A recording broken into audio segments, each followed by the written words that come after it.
Bueno, les decía de que entonces la idea es que revisen sus apuntes entonces, particularmente en los relacionados con las especializaciones, de tal manera entonces que lleguen de buena forma, les decía, a su práctico número uno, que lo van a tener en la primera semana de septiembre, para ser más preciso, en esa semana que parte el 31 de agosto. ¿M?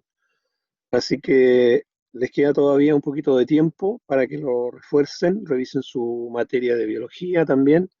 Me interesa que queden muy claros los conceptos de cilios, microvellosidades, uniones laterales como desmosomas, ¿cierto? Zonas ocluyentes, las uniones nexo, que son muy, pero muy importantes entre las células. Y a nivel basal, ¿cierto? Los hemidesmosomas, los pliegues basales, etcétera. Todas esas estructuras tienen que quedar muy claritas para que las puedan comprender cuando las estemos analizando en su debido minuto. Bueno, hecha esta aclaración, hoy día vamos a revisar el segundo tipo de tejido epitelial. Les contaba yo en la clase anterior que habían dos variantes. Una era el tejido epitelial de revestimiento, que lo estudiamos en extenso en la clase pasada. Y vamos ahora entonces a abordar el segundo grupo, que es el tejido epitelial glandular. Para lo cual entonces vamos a ir revisando algunos conceptos primero, después vamos a ir viendo la clasificación de este epitelio y poder entonces comprender un poquito más. Bueno, es difícil poder desprender el análisis del tejido epitelial y una glándula particularmente. Entonces, en muchas partes de la clase voy a hacer referencia también al órgano glándula. Ya les voy a hacer el comentario respectivo, por supuesto, para que no se me pierda. Por de pronto, vamos a definir el tejido epitelial glandular como un epitelio cuyas células están capacitadas para producir una determinada sustancia o sintetizar una determinada sustancia y posteriormente liberarla. ¿Ya? En general, esa liberación de sustancias es lo que se llama secreción. Y bueno, hay varias opciones aquí en relación a lo que es la secreción. Antes les quiero comentar que cuando uno estudia las células que conforman este epitelio, puede, a partir del conocimiento de su citología, inferir qué tipo de secreción se va a originar. Por ejemplo, en el caso de lo que ustedes están viendo en este momento, una célula donde hay un notable desarrollo del retículo endoplásmico liso, uno al observar esto al microscopio se da cuenta precisamente que la secreción más importante que esta célula realizará será la producción de elementos lipídicos. Puntualmente pueden ser esteroides o cualquiera de los componentes, ¿cierto?, que engloba este término lípidos. Por otro lado, si observamos al microscopio una célula que tiene un desarrollo mayor del retículo endoplásmico rugoso, donde hay, como ustedes lo saben, ciertos ribosomas, mucha membrana, la secreción más importante de este tipo celular, de estas células secretoras, van a ser proteínas o derivados de las proteínas como polipéptidos o simplemente aminoácidos. De tal manera entonces que es bien importante conocer un poco la citología de las células que vamos a estudiar y de ahí entonces inferir alguna información. Bueno, el tejido epitelial glandular se clasifica en dos grandes grupos: el tejido epitelial glandular exocrino y el tejido epitelial glandular endocrino. Exo y endo son palabras contrapuestas, ¿cierto? Exo es hacia el exterior, endo es hacia el interior. A partir de esa razón etimológica, podemos entonces entender a qué se refiere cada uno de estos grupos. El tejido epitelial glandular exocrino es aquel que tiene dos porciones: una porción que conduce, por donde viaja, si ustedes quieren, ¿cierto?, la secreción, y una porción obviamente que produce esa secreción, que se le llama porción secretora. Ahora, regularmente los autores utilizan los términos de excretómero para referirse a la porción conductora y adenómero para referirse a la porción secretora. Entonces, esos son los términos con los cuales nosotros nos vamos a manejar: excretómero y adenómero. Ambas entidades se presentan en el tejido epitelial glandular exocrino. Ahora, cuando revisamos el otro tipo de epitelio glandular, que es el endocrino, nos vamos a encontrar en que en este solo existe porción secretora, no existe una porción conductora. Por lo tanto, las células que forman parte de esta porción secretora tendrán que drenar su secreción directamente a la sangre a la linfa o finalmente la otra opción que queda es liberarla hacia lo que nosotros llamamos el líquido tisular, que es el líquido que se encuentra entre las células. De tal manera entonces que como no hay porción excretora, no vamos a tener un conducto por ende y por lo tanto la secreción simplemente debe atravesar la membrana plasmática de la célula que lo produce. Hecho esta clasificación, que es la clasificación genérica, ¿cierto? Vamos a entrar en el análisis en primer lugar del tejido epitelial glandular exocrino, es decir, el que tiene ambas porciones. Y aquí, por supuesto, también los autores los clasifican en dos grupos. Unos que se refieren específicamente a aquellas glándulas que tienen una sola célula, y hablamos de glándulas unicelulares, y aquellas que tienen varias células, y de ahí aparece el término multicelulares. En estricto rigor, cuando nos referimos a una glándula exocrina, y ahora estoy hablando del órgano, ¿cierto? Glándula, hablamos del segundo caso, o sea, de las multicelulares. Multicelulares, es decir, una glándula multicelular exocrina es aquella que tiene porción conductora y porción secretora. En el caso de las unicelulares, como es una sola célula, esa celulita sola hace la función de producir y de secretar a partir de una diferenciación que esa célula tiene en su propia estructura, propiamente tal.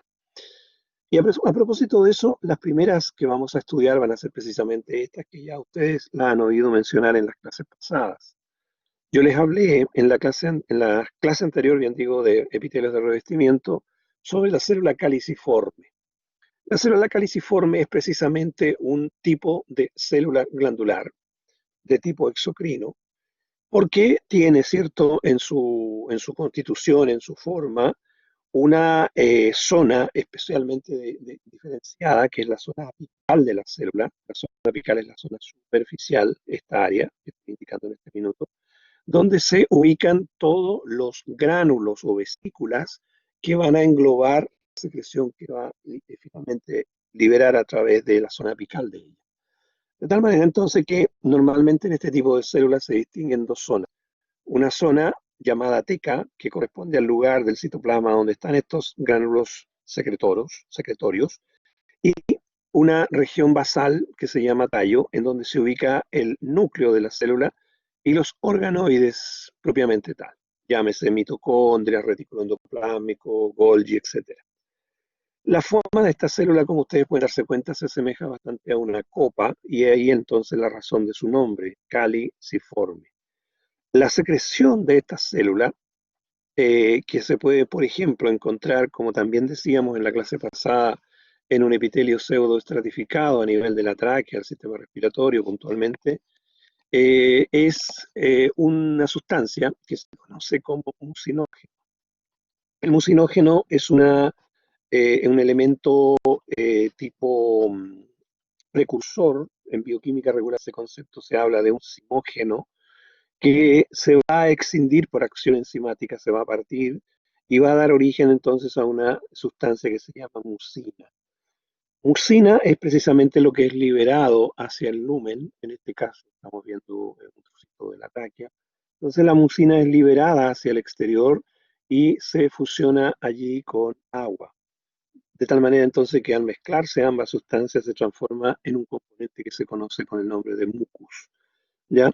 Entonces, desde el punto de vista bioquímico, lo que la célula produce es un mucinógeno. Mucinógeno, una molécula, ¿cierto?, proteica relativamente grande, que se va a excindir, reitero, va a dar origen a la mucina, y la mucina, al asociarse al agua, una vez que ya está en el lumen del órgano, se transforma en mucus. Y ese mucus, en este caso puntual, va a servir para lubricar el lumen del órgano, en este caso la tráquea, ¿cierto? Eso es básicamente. Entonces, este es el tipo glandular más sencillo que nosotros tenemos en nuestro organismo. Aquí hay una fotito que ya les había mostrado también en la clase pasada, dentro de un epitelio cilíndrico, ¿cierto? Un epitelio del intestino, en donde se ven diferentes estadios de las células. Un primer estadio, ¿cierto?, en el cual recién se está produciendo el mucinógeno en el citoplasma de la célula. Un estadio 2 o un estadio 2 en el cual, ¿cierto?, se está produciendo una mayor cantidad de mucinógeno. y un estadio 3 en el cual ya la célula está repleta literalmente a nivel citoplasmático apical de este mucinógeno y dispuesto ya a drenarlo, a liberarlo hacia el lumen.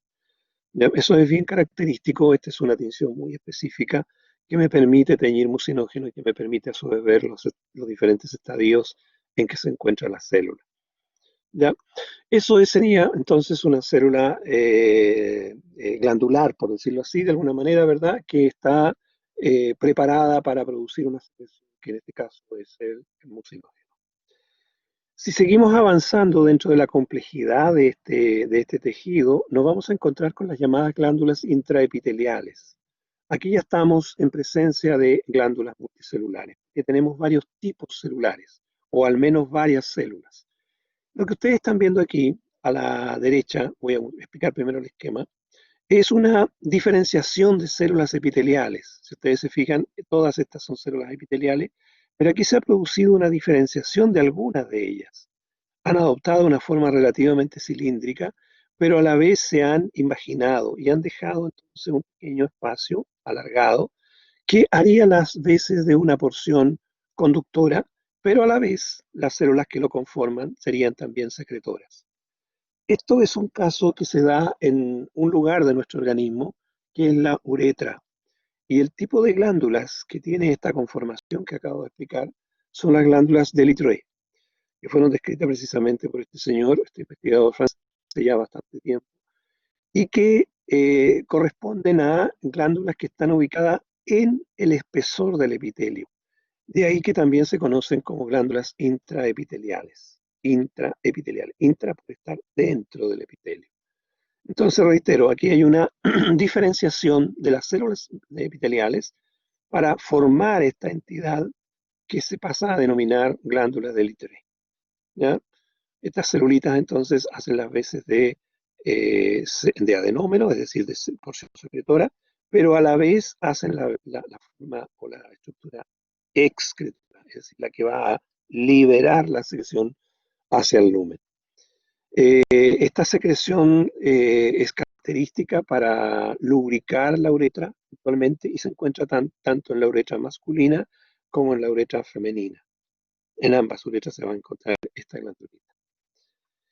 Y ahora, bueno, aquí tengo otra foto de una glándula intraepitelial. Esta es una foto muy bonita que está tomada, ¿cierto?, con una tinción también preferencial, en la cual se ve muy bien, ¿cierto?, aquí todas las vesículas llenas de secreción que van a ser posteriormente eliminadas hacia esa partecita, que es la parte excretora, y ligada finalmente hacia el lumen.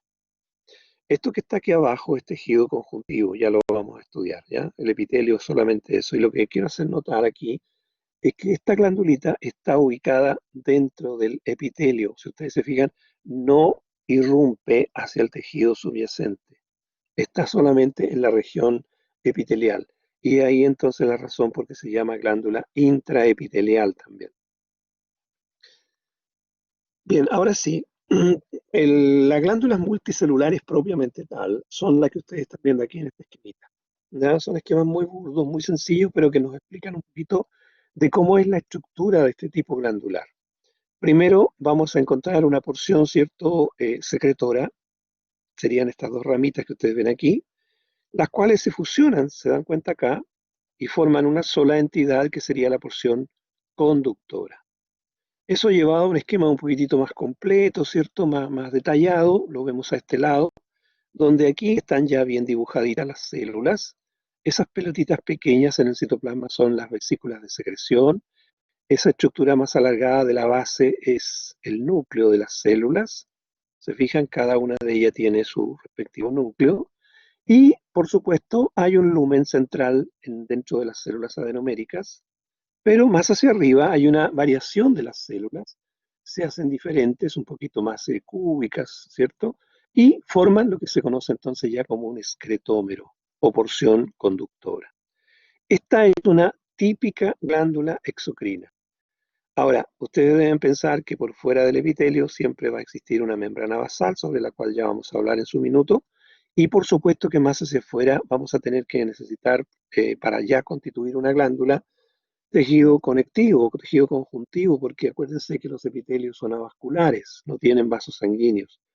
Por ende, cada una de estas células requiere elementos básicos o materia prima, ¿cierto? Para sintetizar su secreción y a la vez para nutrirse. De tal manera entonces que para que esto ya se transforme en una glándula propiamente tal como órgano, tenemos que considerar que por fuera vamos a tener una cantidad importante de tejido conjuntivo. De hecho, aquí el autor dibujó un par de vasos sanguíneos, ese de ahí y este que está acá, ¿se fija? De tal manera que ahí está la asociación completa para ya hablar de un órgano. Recuerden lo que vimos en la primera clase. Un órgano es un conjunto de tejidos. Un tejido es solamente un conjunto de células.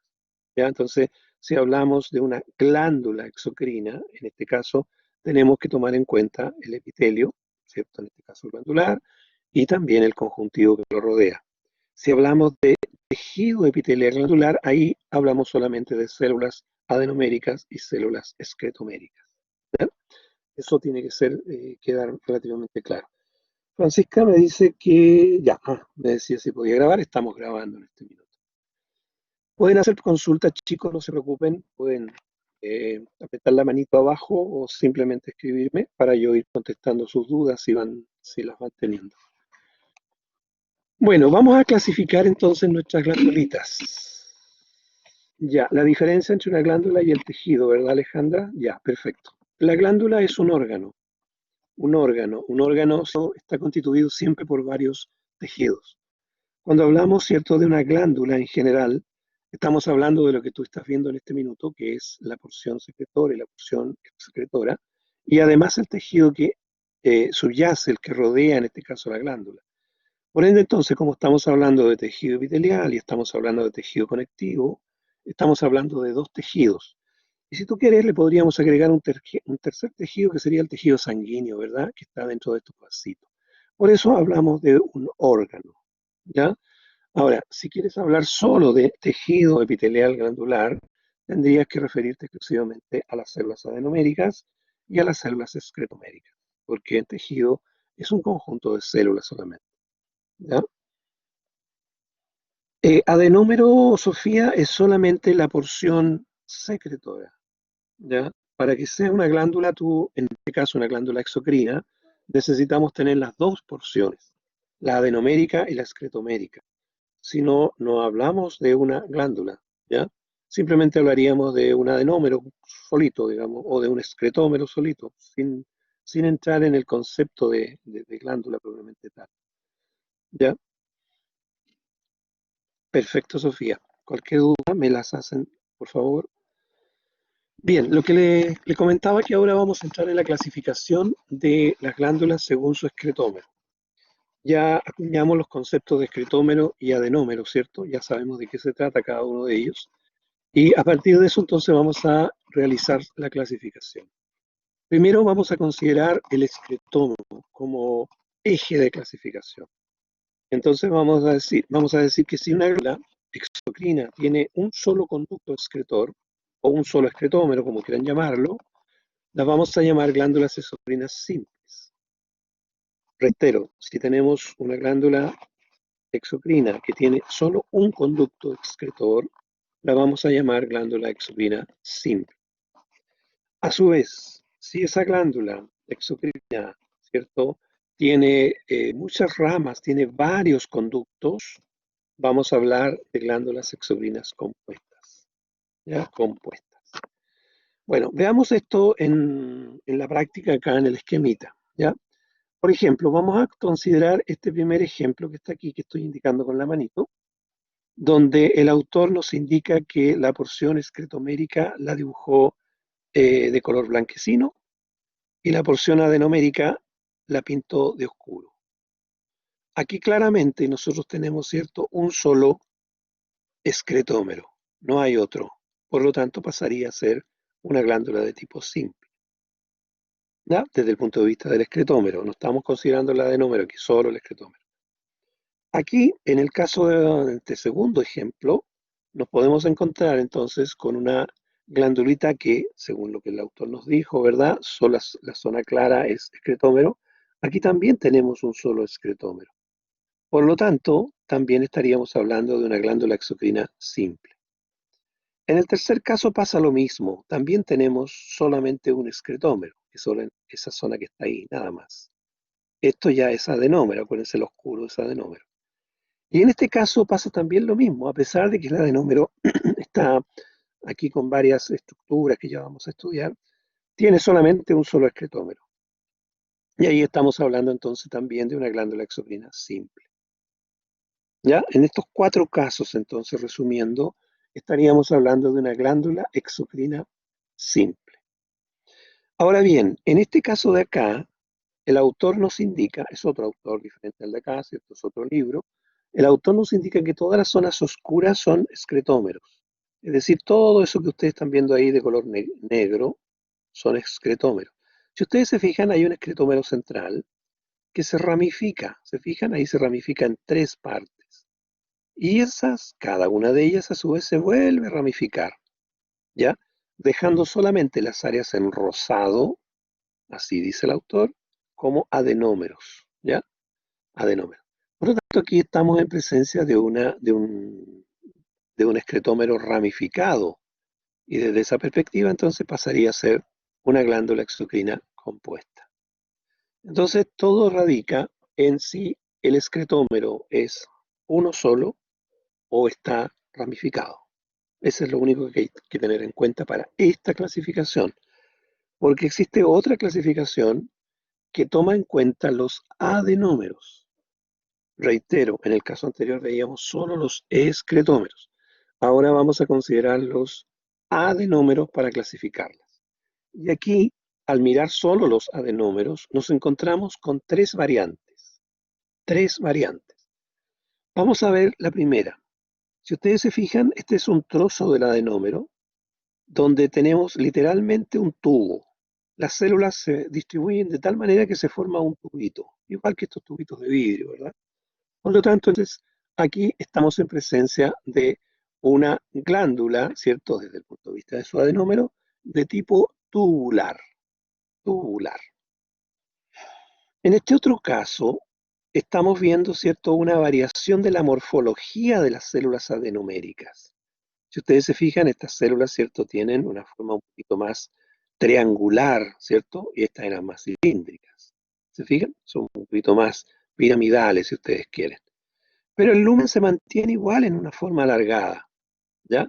Son las células adenoméricas las que se ven de mayor volumen. Son, si ustedes miraran esto no en corte, sino enterito, verían una especie de esfera. En este caso puntual estamos hablando de una glándula acinar. Acinar, pero reitero que estamos mirándola solamente desde el punto de vista de los adenómeros, ¿ya? Entonces es una glándula acinar. Pero existe una tercera variante en la cual no hay deformación de las células adenoméricas. Son prácticamente todas iguales. Y el lumen que queda en el adenómero es mucho más grande. ¿Se fijan? Es mucho más grande que si lo comparan con este, ¿ya? En ese caso, si ustedes miran esta glándula desde afuera, la van a ver igual que esta, ¿cierto? Si no la ven en corte, me refiero, la están mirando en tridimensión. Se van a ver como 2 pelotitas. ¿Cómo voy a saber si es acinar o, en el caso que estoy explicando, alveolar? Bueno, la única manera de saberlo es haciendo el corte, no tengo otra posibilidad, porque desde afuera las voy a ver igual, ¿cierto? Como una esfera. Entonces, cuando el lumen de una esfera adenomérica es alargado, estoy en presencia de una glándula acinar. Cuando el lumen es ensanchado, el lumen adenomérico, ¿cierto? El adenómero es ensanchado, estoy en presencia de una glándula alveolar. Entonces, resumiendo, tengo 3 posibilidades: tubular, acinar y alveolar, ¿ya? Eh, Felipe, sí, en el primer caso no se ve escletómero. En el segundo y tercero sí se ve, hay un poquitito del escletómero, que sería eso. Pero como estamos picando las glándulas desde el punto de vista del adenómero, yo me refiero solamente a esta área, ¿ya? Porque esta clasificación que estoy entregando en este minuto solamente considera cómo es el adenómero. En la anterior consideraba solo cómo era el excretómero. Entonces yo sé lo que están pensando en este minuto, ¿cierto? ¿Ya? Exactamente, Alejandra. Eso era lo que yo iba a decir. Yo sé lo que estaban pensando. ¿Cómo se nombran al fin y al cabo las glándulas? Por la fusión de las 2 nomenclaturas. ¿ya? De las dos nomenclaturas. O sea, para nombrar una glándula, yo tengo que decir de qué manera es el adenómero y de qué manera es el excretómero, no solamente referirme a uno de ellos, ¿ya? Entonces, eso es lo que se usa en la literatura. Yo lo expliqué por separado para que pudiesen entenderlo de mejor manera. Pero ahora vamos a fusionar las dos clasificaciones y le vamos a dar el nombre correcto y completo, ¿cierto?, a la glándula, ¿ya? Sebastián me dice si las células exoméricas suelen ser cuboides. Mira, primero te voy a hacer una corrección. Exomérica es excretomérica la palabra, ¿ya? No necesariamente, porque a veces ocurre que los excretómeros, ¿cierto? A medida que van creciendo, que van siendo un poquito más grandes. Estoy pensando, por ejemplo, en el colédoco, o estoy pensando en el conducto de Stenón, que en las glándulas salivales pueden haber epitelios estratificados, ¿ya? Entonces tú puedes tener, sí, eventualmente al inicio células cúbicas o a veces cúbicas bajas, pero a medida que va alargándose ese excretómero, se va a ir transformando en un epitelio cilíndrico y posteriormente biestratificado y puede llegar a ser pluriestratificado. Es en esos casos puntualmente donde nosotros pudiésemos encontrar esos epitelios raros que yo les contaba en la clase anterior, ¿cierto? El cilíndrico estratificado y el cúbico estratificado, que son muy extraños.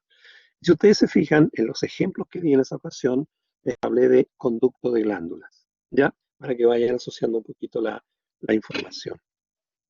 Ok, Sebastián. Bien, ahora vamos a asociar las dos clasificaciones. Entonces ahora vamos a tener que tener muy en cuenta los dos parámetros, ¿cierto? El parámetro que mira al excretómero como eje de clasificación y el parámetro que mira al adenómero como eje de clasificación. Vamos a fusionar ambas clasificaciones y vamos a darle el nombre entonces ahora completo a la glándula. Vamos a partir primero con las más simples y vamos a ir después complejizando un poco como modo de ejercicio. Retomemos los primeros ejemplos. Aquí, ¿cierto? Tenemos una glándula que tiene una porción eh, conductora, un excretómero, ¿cierto? Según lo que dice el autor, y una porción de tipo adenomérica, que es la porción oscura. De tal manera que esta glándula la vamos a llamar tubular, porque el adenómero precisamente es tubular. Y vamos a decir que es simple porque tiene un solo conducto excretor. Entonces, desde el punto de vista estético, esta glándula se clasificaría como tubular simple. Estoy dando un ejemplo sencillo primero para que nos podamos entender. Vamos a considerar el segundo caso. Fíjense que este segundo caso no difiere mucho del primero. La única diferencia es que el adenómero, que es esta zona oscura, es más largo y está a su vez enrollado. Esto es bien característico de algunas glándulas sudoríparas, ¿ya? Por eso se los enseño. Si yo tomara eventualmente y figurativamente la punta de esta glándula y la estirara hacia abajo, probablemente me saldría de las diapositivas, ¿cierto? Me encontraría con una glándula muy similar a esta, pero más larga. Por lo tanto, desde esa perspectiva sería también una tubular simple, ¿cierto? Porque tiene un adenómero y tiene un excretómero. Pero como tiene esta característica de que el adenómero se enrolla sobre sí mismo y forma entonces una especie de ovillo, desde el punto de vista del latín, se puede llamar como tubular glomerular simple. Con eso lo que estoy diciendo de que la glándula es de forma tubular a nivel, ¿cierto?, de su adenómero, pero es en forma de ovillo, no como la 1, no como la primera, y además tiene un solo excretómero, y por eso digo simple. Entonces el nombre correcto sería tubular glomerular simple. ¿Ya? Reitero, en estricto rigor, 1 y 2 son iguales. ¿Ya? Son iguales en el sentido de su excretómero y su único adenómero. Pero, insisto, como está enrollado el adenómero, yo le debo dar una denominación que me permita entender de que es una glándula cuyo adenómero está, ¿cierto?, formando un ovillo. Y por eso entonces le agrego el término glomerular. El ejemplo más clásico son un tipo de glándulas sudoríparas que se conocen como glándulas ecrinas, ¿ya? Que las vamos a estudiar en su debido minuto. Bien, vamos bien hasta aquí, ¿cierto? Creo que se han entendido el ejemplo 1 y el ejemplo 2. Bueno, vamos al ejemplo 3. En el ejemplo 3 tenemos, ¿cierto? Ahora, fíjense bien, adenómeros, pero no tenemos uno solo como teníamos en 1 y 2, sino que tenemos dos adenómeros. Y ambos son tubulares, ¿ya? Por lo tanto, entonces tengo que decir primero la forma que tiene el adenómero, es tubular, no cabe duda, ¿cierto? Pero está ramificado porque son dos. Y si fuesen tres también sería ramificado, y si fueran 10 también sería ramificado. Ya no es uno solo. Le tengo que decir eso, y eso lo digo con la palabra ramificado. Tubular, ramificado, y el excretómero es uno solo, por lo tanto es simple. Entonces el nombre de esta glándula sería tubular ramificado simple. Y con eso estoy hablando del adenómero y estoy hablando del excretómero. Se dan cuenta que en estos tres ejemplos hemos fusionado la clasificación de los adenómeros y hemos fusionado con la clasificación de los excretómeros. Hemos hecho esa fusión, ¿ya? Entre la clasificación adenomérica y la clasificación excretomérica. Y eso es lo correcto, eso es lo que se usa en la literatura, ¿ya? Vamos a ver el ejemplo 4. El ejemplo 4, ¿cierto? Si uno lo mira a simple vista, lo primero que uno podría ver, ¿cierto? Es que hay un solo excretómero, ¿verdad? Uno solo. Recuerden que lo oscuro es el adenómero y lo clarito es el excretómero. Entonces aquí no lo veo ramificado, pero sí veo ramificado el adenómero, ¿ya? Y el adenómero no es igual que acá, no es tubular claramente. Si fuese tubular tendría que ser alargado como se ve acá, ¿cierto? Es más redondito, es más esférico. Entonces, cuando yo lo miro desde afuera esto, voy a ver, igual que si estuviera viendo un racimo de uvas, vería todas las uvitas iguales, ¿cierto? Entonces, la pregunta que me salta ahí, bueno, ¿será acinar o será alveolar? ¿Cómo lo respondo eso? Obviamente haciendo el corte. Y lo que tengo dibujado en este minuto está en corte. Por lo tanto, puedo saber si es acinar o alveolar. Me fijo entonces en la forma del lumen. El lumen, ¿cierto? Es bastante angostito. Se fijan esa zona blanca, es muy angostito, no es grande. Por lo tanto, si es lumen angostito y la forma completa del adenómero es esférico, o más o menos esférico, va a ser entonces una glándula acinar. Tengo que decir que son varias, por lo tanto tengo que ramificada.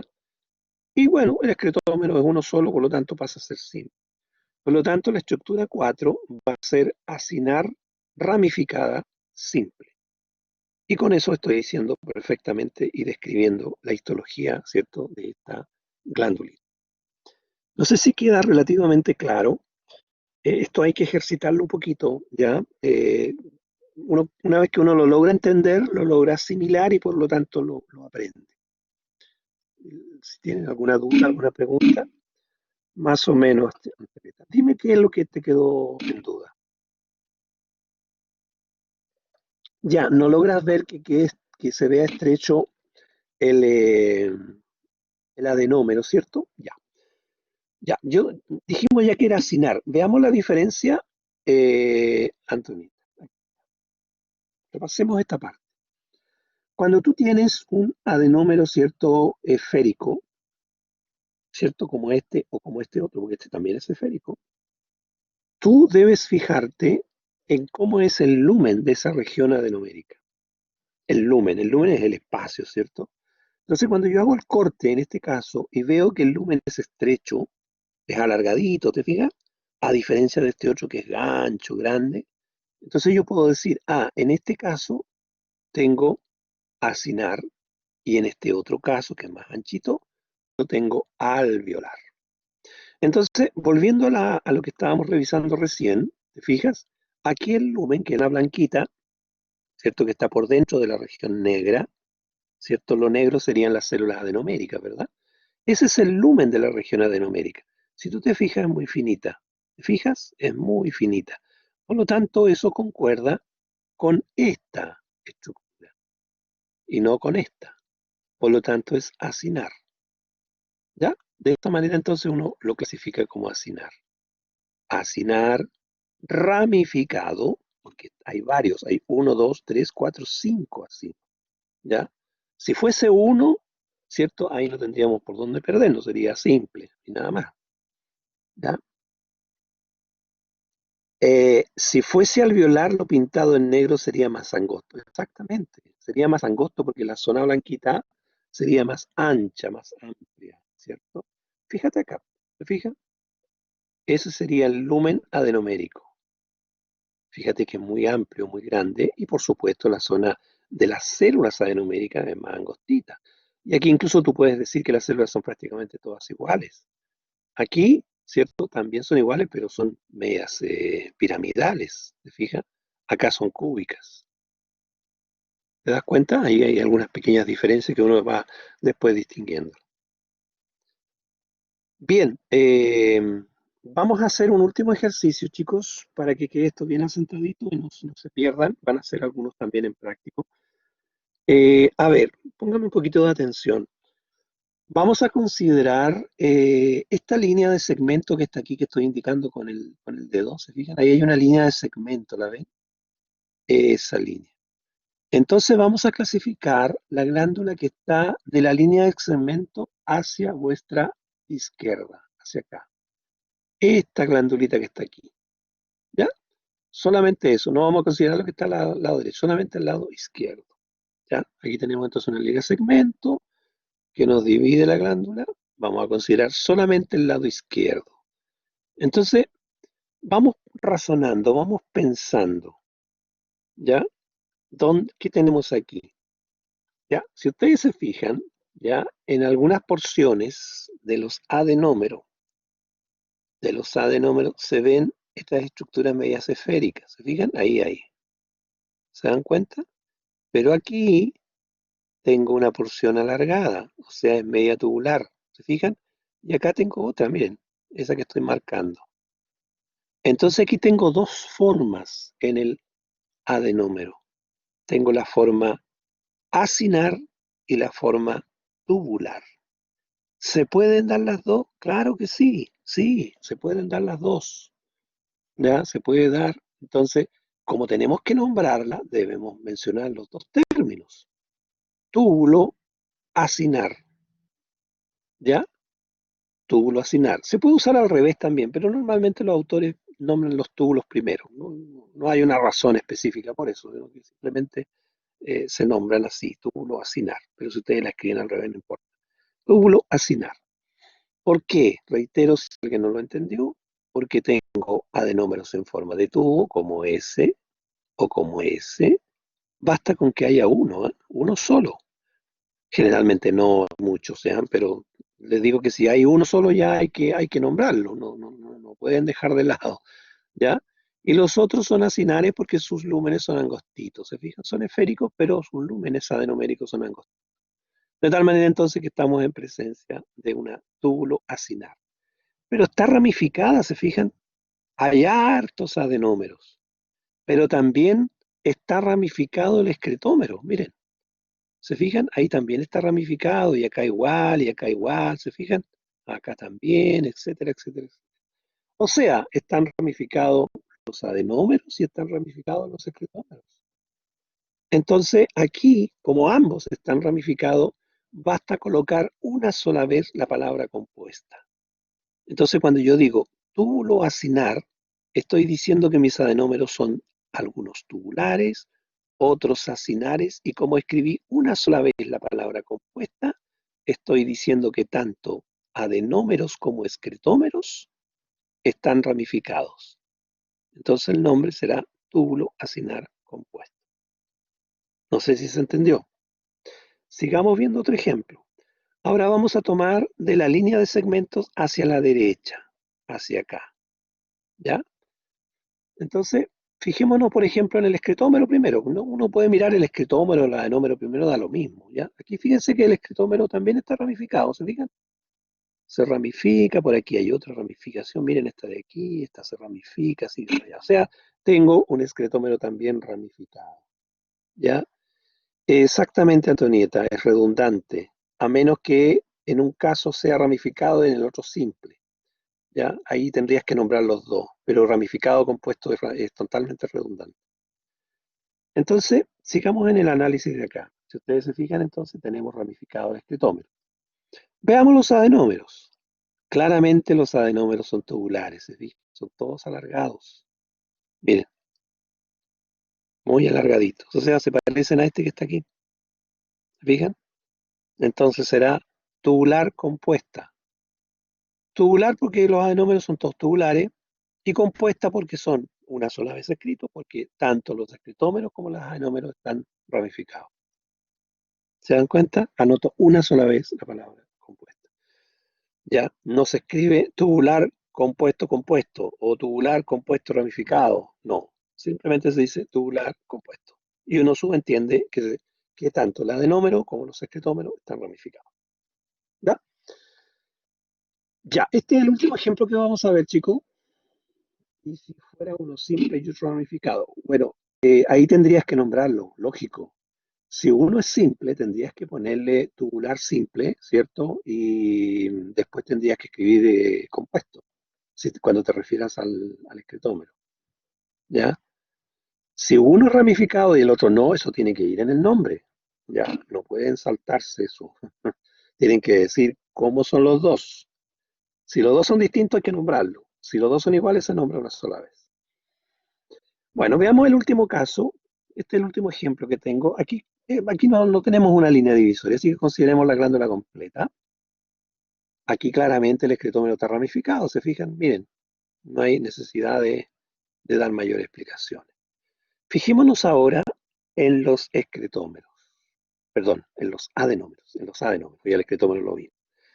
Ya veamos, hay algunos adenómeros que son medios esféricos, miren, ¿se fijan? Ahí hay uno que son esféricos, pero hay otros que son alargados, miren este de aquí, ¿se fijan? Miren este. Entonces tengo esféricos y alargados. Los alargados se llaman siempre tubulares. Aquí es donde tendría la duda, ¿cierto? Si es alveolar o acinar. Entonces me fijo en el lumen. El lumen es delgado, ¿se fijan? Es muy gruesa la zona negra. La zona negra correspondería a las células adenoméricas. Por lo tanto, tendrá que ser túbulo acinar compuesto, porque tengo muchos adenómeros y tengo ramificado el escritómero. Entonces será túbulo acinar compuesto. Ese será el nombre completo de la glándula. ¿Ya? Bueno, esto hay que ejercitarlo. Hay varios ejemplos en el apunte, por si acaso, para que lo repasen, ¿cierto? Un poquito y no se pierda.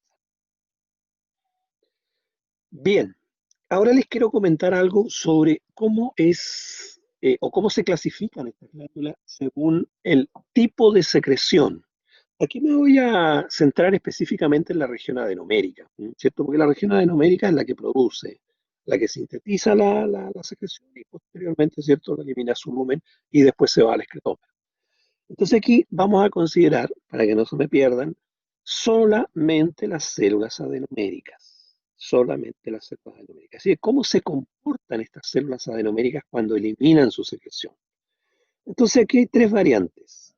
La primera variante es una que ustedes conocieron en biología y que es la más simple de todas, que es simplemente que las células adenoméricas producen su secreción, ¿cierto? Supongamos que es una secreción proteica, ¿cierto?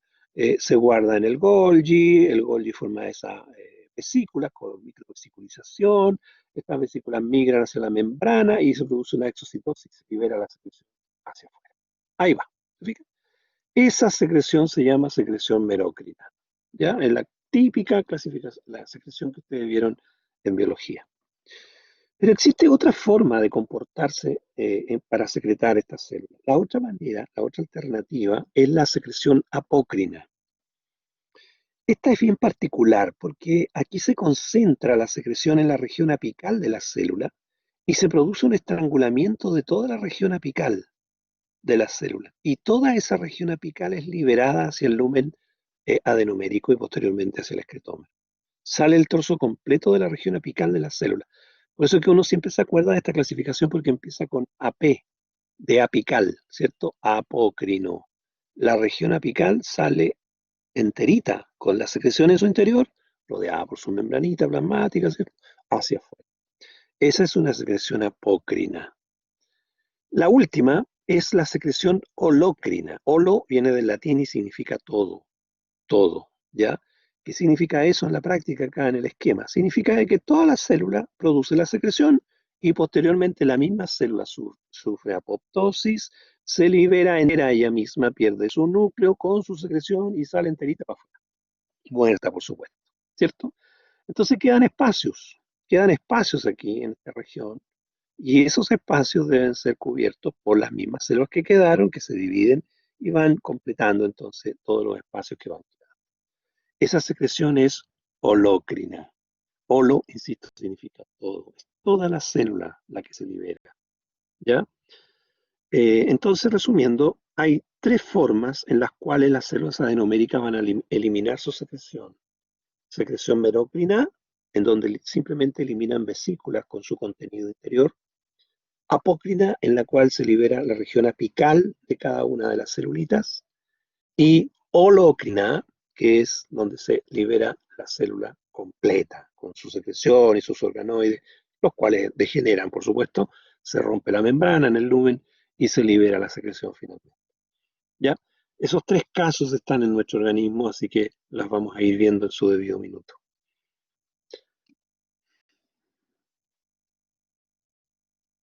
¿Alguna más típica? Sí, yo diría que la gran mayoría, Alejandra, son de carácter merócrino, ¿no? Si hiciéramos una especie como de recuento, ¿no?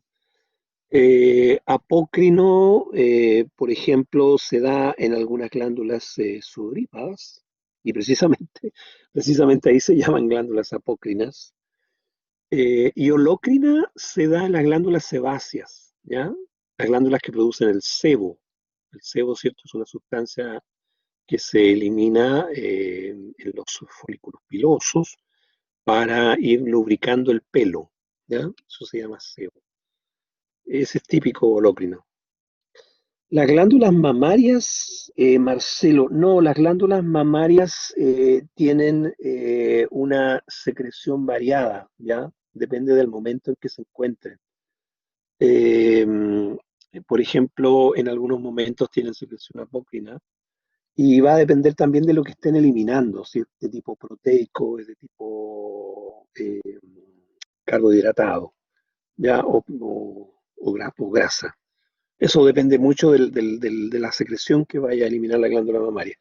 Y tiene la facultad de hacerlo, eso sí, tiene la facultad de hacerlo en distintos estados. La glándula mamaria es bien especial, ¿ah? Porque pasa por distintos estadios en su vida. El estadio prepuber, por ejemplo, después viene el estado de fertilidad, el estado prenatal, el estado posterior, ¿cierto?, de secreción, cuando ya la mamita, ¿cierto?, le está entregando leche a su bebé. Y bueno, y también está el estado de senectud, ¿cierto?, cuando ya las glándulas comienzan a degenerar. Así que es una glándula muy particular. Bien, a ver, aquí tenemos un esquemita de una glándula, ¿cierto? Para que ustedes me entiendan mejor. A ver, aquí tenemos, ¿cierto? Un adenómero, esa región de aquí, ¿se fijan? Esto es de carácter acinar, porque tiene un lumen muy fino, ¿se fijan? Y las células son de carácter piramidal. Aquí hay un caso bien particular. Miren, aquí yo tengo literalmente dos corridas de células en el adenómero. Tengo esa corrida, ¿se fijan? Ahí están los núcleos. Y aquí por fuera tengo otra corrida de células. Y todas son adenoméricas. ¿Ah? Ya, aquí estamos hablando de una glándula mixta. ¿Ya? Las glándulas mixtas son aquellas que tienen varios tipos celulares. E incluso esos tipos celulares secretan cosas distintas. En cambio, estas otras que tienen un solo tipo se llaman simples. Tienen un solo tipo de célula y secretan lo mismo, la misma secreción. Ahora, este esquemita lo vamos a ver más grandecito después, porque esto es lo típico, cierto esquema de una glándula, que es equivalente a un racimo de uvas, en donde los racimos de la uva son los ¿cómo se llaman esto? Las ramitas, los gajos, no sé, que son como más grandes, ¿cierto? El central, y después, si ustedes se fijan, van dividiéndose en ramitas más pequeñas que finalmente toman las uvas, ¿ya? En donde las uvitas serían los adenómeros, ¿ya? Y todas estas ramitas de ahí que se van fusionando serían los excretómeros, para hacer un símil con algo que ustedes han visto, ¿cierto? En forma directa. Ya, reforcemos esta idea de simple y mixto. Cuando nosotros estamos frente a una glándula que tiene un solo tipo de células secretoras, se fijan, por ejemplo, este lado, estas son todas y secretan lo mismo, estamos hablando entonces de un adenómero simple. En cambio, cuando yo tengo un adenómero que tiene un tipo de células aquí y por fuera tiene otro tipo de célula, por lo tanto tengo dos secreciones, las que secretan esto y las que secretan esta otra, estoy hablando, ¿cierto?, de un adenómero mixto. Pero en este caso también estoy hablando de uno mixto, porque si bien es cierto, tengo una sola corrida de células adenoméricas, no todas son iguales. Fíjense en esta célula, compárenla con la vecina, con esta. Fijan, son distintas. Entonces, aquí voy a tener un tipo de secreción y en este otro tipo de célula voy a tener otro tipo de secreción. Por lo tanto, de esa perspectiva también es un adenómero mixto. ¿Cómo se llaman los tipos de células? Sí, los vamos a decir al tiro, Carla. ¿Ya?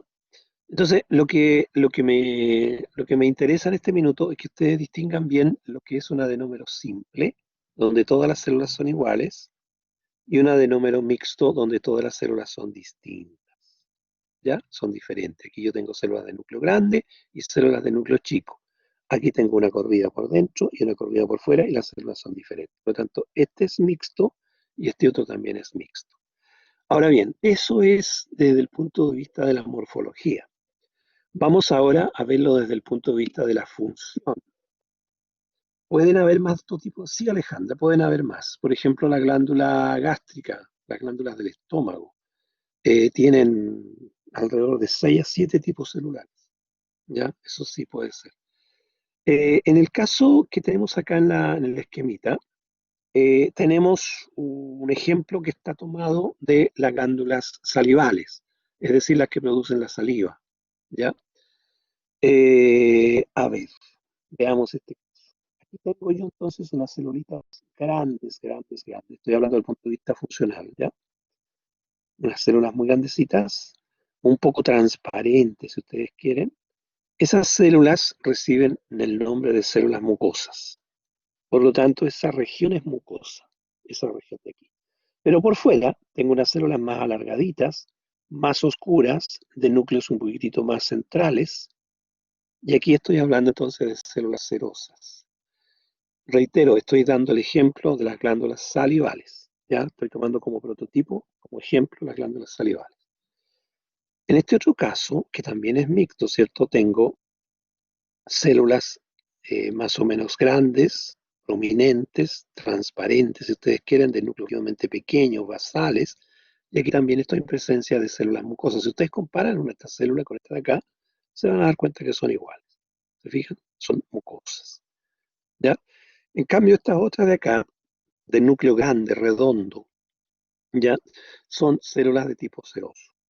Ya se asemejan a estas. Ahora, la forma cambia un poquito. Aquí son más planitas, aquí son más cúbicas porque aquí están en una sola capa. Aquí no, están formando una segunda capita.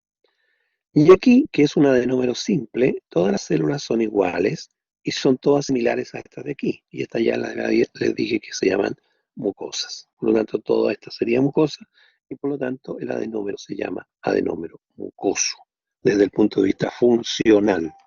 ¿Ya? Así que desde el punto de vista funcional serían entonces mucosos, acá también sería mucoso, esto sería seroso, y esto sería mucoso, y estos serían serosos. ¿El adenómero simple puede ser de dos capas? No, no, Carla, no puede ser de dos capas. Así que ahí estamos bien claro, eso por lo menos no se da de dos capas. ¿Ya? No sé si hay alguna otra duda con respecto a esto. Algo bien interesante es que esta disposición de estas células serosas que están rodeando, si ustedes se fijan, y que adoptan una forma de como de media luna, fueron descritos por primera vez por un señor de apellido Januzzi. Entonces este caballero le puso a esta disposición de células serosas en forma de media luna, le puso semiluna o media luna de Januzzi. Y siempre la media luna de Januzzi tiene células serosas. Lo que quiero recordarles, y no se olviden por favor, y que estoy tomando como ejemplo para explicar esto, una glándula salival. Y si son dos capas, pero del mismo tipo. ¿Te refieres a la parte adenomérica, Antonieta? No, definitivamente no. No hay dos capas en las regiones adenoméricas. La única manera que hubiese dos capas es esta que está aquí. Esta es la única posibilidad, en donde tú tienes la media luna de Januzzi y en el interior las células mucosas. ¿Ya? No hay otra posibilidad. Por ejemplo, las glándulas gástricas que les mencionaba hace un rato como ejemplo, es una sola corrida de células, es como esta de aquí. Pero los 6 a 7 tipos distintos están ubicados unos al lado del otro. ¿Ya? Pero es una sola corrida. De hecho, la glándula gástrica es una glándula tubular, ¿ya? Así mirando la clasificación que ¿les parece, chicos? ¿Alguna duda? Cualquier duda, por favor, me lo hacen saber. ¿No? ¿Queda todo clarito?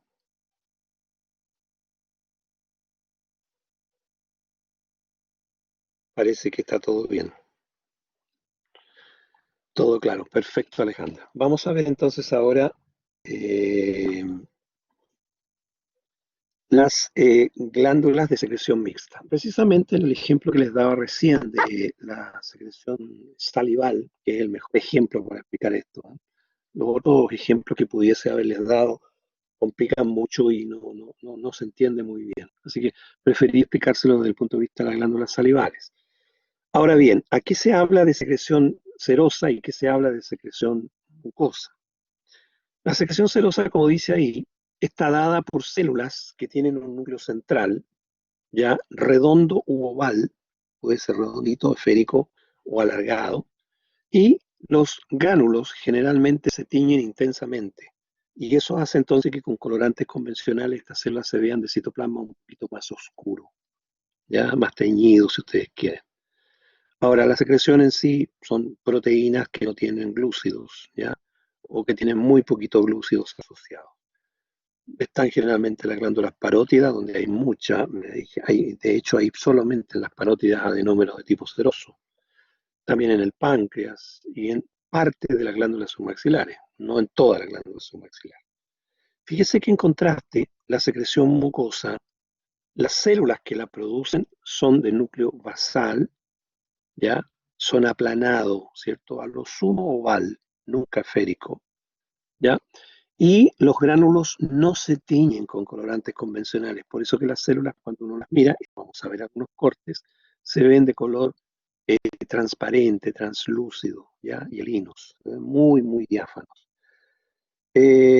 Bueno, la secreción son proteínas, pero en este caso, a diferencia de las anteriores, tienen muchas glucosilaciones y está muy asociado a glúcidos. ¿Ya? ¿Dónde están estas? Por ejemplo, en las glándulas sublinguales, que son glándulas de tipo salival, las células de la superficie del estómago, por ejemplo, ¿cierto? Y en algunos sectores también de la glándula submaxilar. Hay varios ejemplos en el organismo con respecto a este tipo de secreción. Ya, entonces, fíjense ustedes, la forma y la función aquí van de la mano nuevamente. Acuérdense de ese concepto asociado morfo-función. Siempre la forma tiene relación con la función. Entonces, si yo conozco estas características que acabo de darles, yo perfectamente puedo inferir, ¿cierto?, qué está produciendo esa célula. Si yo veo una célula muy oscurita, ¿cierto?, que se tiñe intensamente, que tiene un núcleo más o menos redondito, digo, esta es una célula serosa y por lo tanto la secreción, ¿cierto?, va a ser tal o cual, ¿ya? Dependiendo de la glándula que estemos hablando.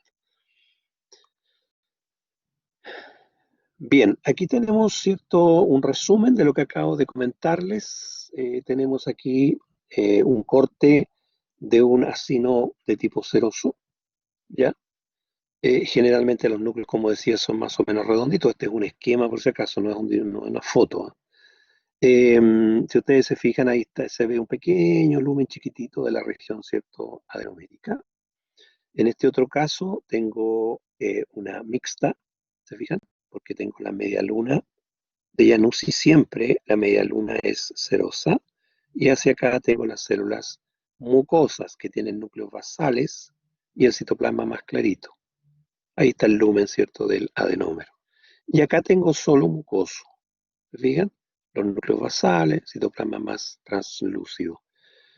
Un dato, ¿ya? Yo sé que también se deben estar preguntando en este minuto. Fíjense que por fuera de las células epiteliales, acuérdense que estas células son epiteliales, ¿cierto? Porque son un epitelio glandular, se ubican estas celulitas alargadas. ¿Se fijan? Ahí hay unas células alargaditas, ¿las ven? Ahí se ve el núcleo.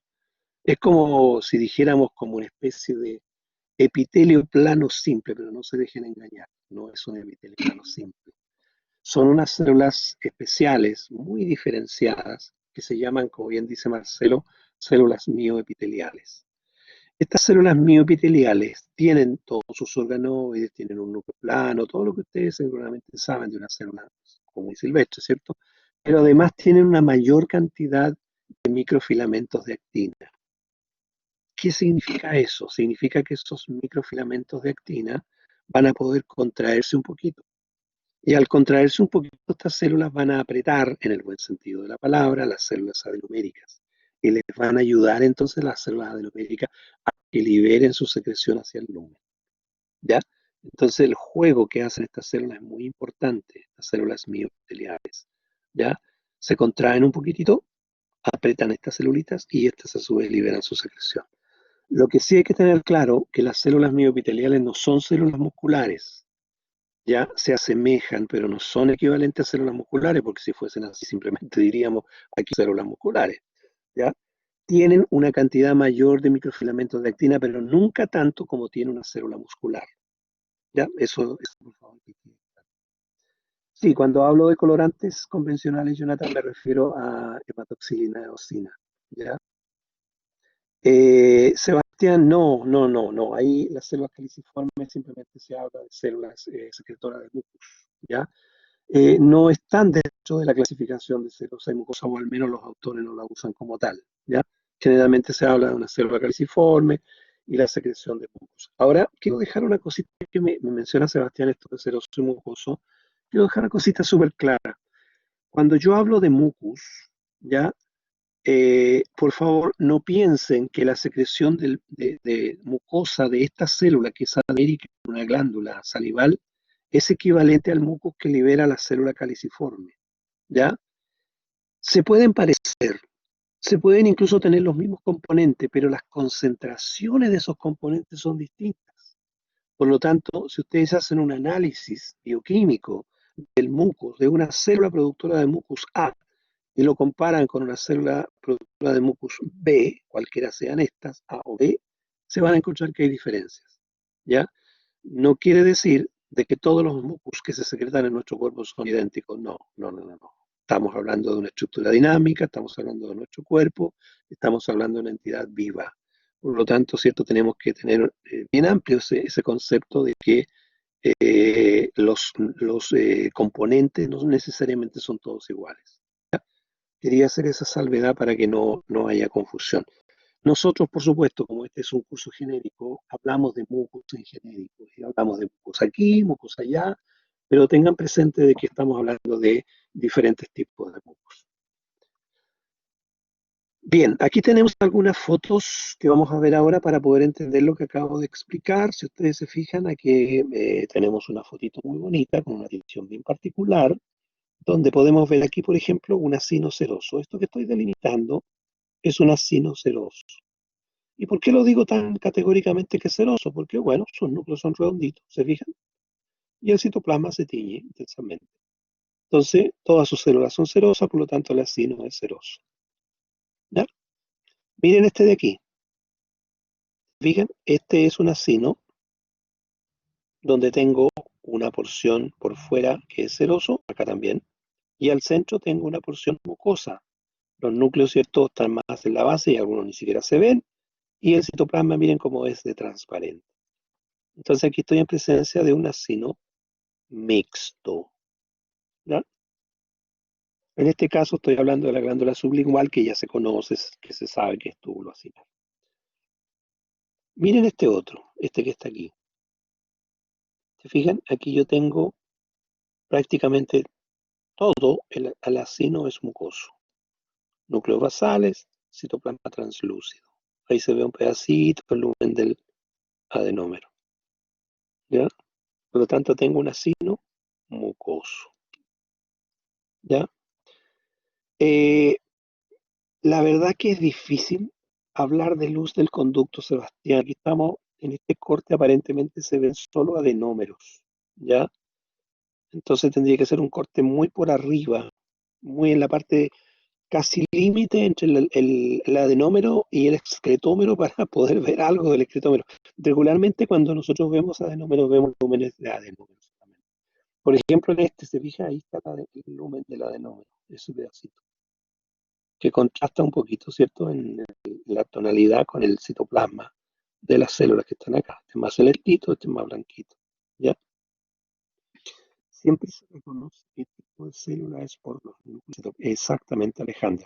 Pero ojo, cuando estamos hablando de glándulas salivales que tomamos como ejemplo.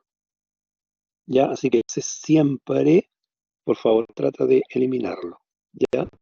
En el caso puntual de lo que estamos dando como ejemplo, que son glándulas, en este caso una glándula sublingual.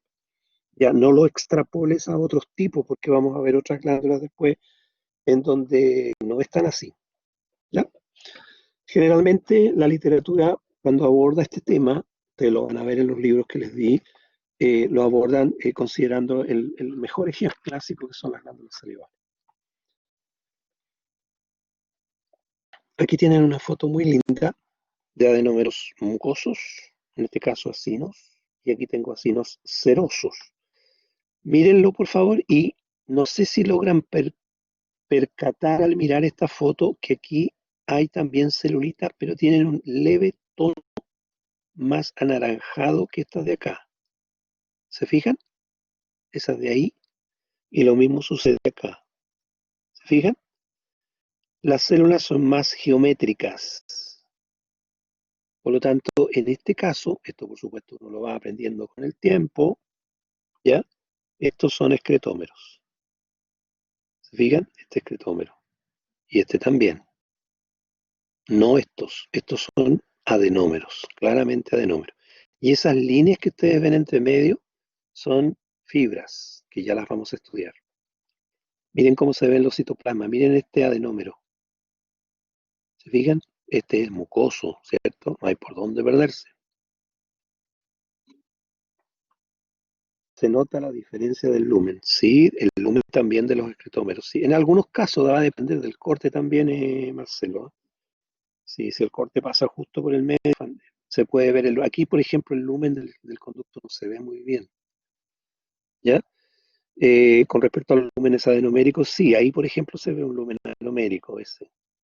Pero en otros, si pasó por la parte de abajo del adenómero, no se ve nada, ¿ya? Se ven algunas células miopiteliales, miren esa que está ahí, ese es un núcleo de una célula miopitelial. Los núcleos son bien alargaditos y oscuros, ¿no? No siempre se ven porque son muy finitas. Y depende de la tinción. Ya, acuérdense que había también las glándulas alveolares, ¿cierto? Esas que tenían el lumen ancho, ¿m? El adenómero. Bueno, la glándula sebácea es una glándula de tipo alveolar. ¿Ya? La gracia de estas glandulitas sebáceas que están siempre asociadas al pelo, al folículo piloso. Folículo piloso es la región que no se ve que está hacia el interior del cuero cabelludo. Y lo que sale hacia afuera se llama tallo o pelo, propiamente tal. Entonces, cuando se habla de folículo filoso, se habla de la zona interna, la que no se ve. Obviamente se puede ver al corte, como se ve acá. Entonces, siempre asociada a un folículo piloso, ustedes van a ver una glándula sebácea, ¿ya? La, el excretómero de la glándula sebácea no sale arriba del cuero cabelludo, sino que sale por el lado, justo antes de que salga el pelo, ¿ya? No alcanza a verse el excretómero, boca arriba en la superficie. Y a medida que el pelo va creciendo, la glándula sebácea le van llegando el sebo. Entonces, uno distingue estas glándulas al tiro porque son muy globosas. Miren ustedes, todas esas son glándulas, todo esto es una glándula sebácea, todo esto que está aquí. ¿Se fijan? Y ahí se ven las células que son inmensas, ¿ya? Y muy grandes. Acuérdense que estas son holócrinas, ¿cierto? Cuando se liberan su secreción, liberan todo, completa se va. ¿Mm? Y son muy voluminosas. Uno las pesquisa de inmediato cuando está haciendo un corte de piel. Aquí hay más ejemplos. Tenemos algunos excretómeros, ¿cierto? Esos de ahí, miren. A veces cuando con aumento menor se ven muy bonitos los excretómeros. Se ven así como medio circulares, con su lumen, muy ordenaditas sus células. ¿Se fijan? Es un aumento bien pequeñito, ¿eh? Este también es un excretómero un poquito más grande, por supuesto, por el lumen. Y este es un vaso sanguíneo, a no confundirlo. El vaso sanguíneo, acuérdense, en este caso estamos hablando de un vaso mediano, que tiene un endotelio, ¿cierto? Ya lo aprendimos eso, epitelio plano simple, lo aprendimos en la clase pasada. Las apocrinas también están asociadas al folículo capilar. Sí, algunas, Jonathan, sí, están asociadas algunas, pero no todas. Hay algunas que desembocan directo a la superficie. Sí, algunas sí, algunas no. No así el otro tipo de glándulas sudoríparas que se llaman ecrinas, ¿ya? Esas no, esas desembocan directo a la superficie. A ver, aquí tenemos, ¿cierto? Una asociación de adenómeros, esto lo que sería un lobulillo, ¿cierto? Ya les voy a explicar eso. Y miren lo que hay ahí, están sectorizados grupitos. Eso que ustedes ven ahí entre medio, tejido conjuntivo que viene de la zona externa que se llama cápsula. Y este es el páncreas, fíjense ustedes. Estos son los acinos pancreáticos. Aquí hay entonces células adenoméricas, ¿ya? Células adenoméricas. Son muy marcados los acinos pancreáticos. Y esto que ustedes ven aquí, esa región, que es bastante distinta a la otra, ¿se fijan? Y se ven como células sueltas, pero no están sueltas, están asociadas, son los islotes de Langerhans, que son un tipo de células que producen hormonas. Ahí estamos hablando de un epitelio, ¿cierto? Glandular endocrino. Endocrino. Nosotros ahora estamos estudiando el exocrino. Estas son cositas que uno va a ir aprendiendo. Esta es la glándula pálida. La glándula parótida es una glándula salival con aumento menor. Fíjense ustedes de que estos son de aumento muy pequeñito. Estos son los adenómeros, estos que ustedes ven ahí. Son chiquititos, como pelotitas. Y esos blancos que ustedes están viendo ahí son células adiposas, ¿ya? Son células llenitas de triacilglicérido, de una gota de eso.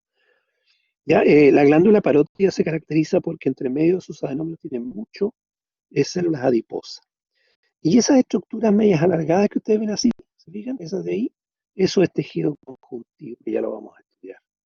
Esos son las llamadas septos o trabéculas conjuntivas. Esas vienen desde afuera de la glándula, que es la cápsula, lo que rodea la glándula. Entonces lo que hacen las trabéculas es compartimentalizan el órgano, lo separan en distintos sectores. Aquí está la cápsula. Esta es una cápsula, un trocito de la parte externa de la glándula. Esto es tejido conjuntivo, ¿eh? Ya lo vamos a ver. Y fíjense ustedes, miren cómo ese tejido conjuntivo se mete hacia el interior y forma el tabique o septo. ¿Ya? Se llama septo, tabique o trabécula. Tiene tres nombres, imagínense. Pero hay que poner el apellido, conjuntiva. ¿Ya? Y eso va sectorizando. Se fija ahí, se forma un sector y ahí hay otro sector de adenoma. Y las típicas células adiposas. Esto es parótida, obvio, típica de la glándula parótida. ¿Se dan cuenta ustedes que la cápsula tiene algo raro aquí? No sé si se dan cuenta, si detectan algo, a ver si me pueden decir qué es.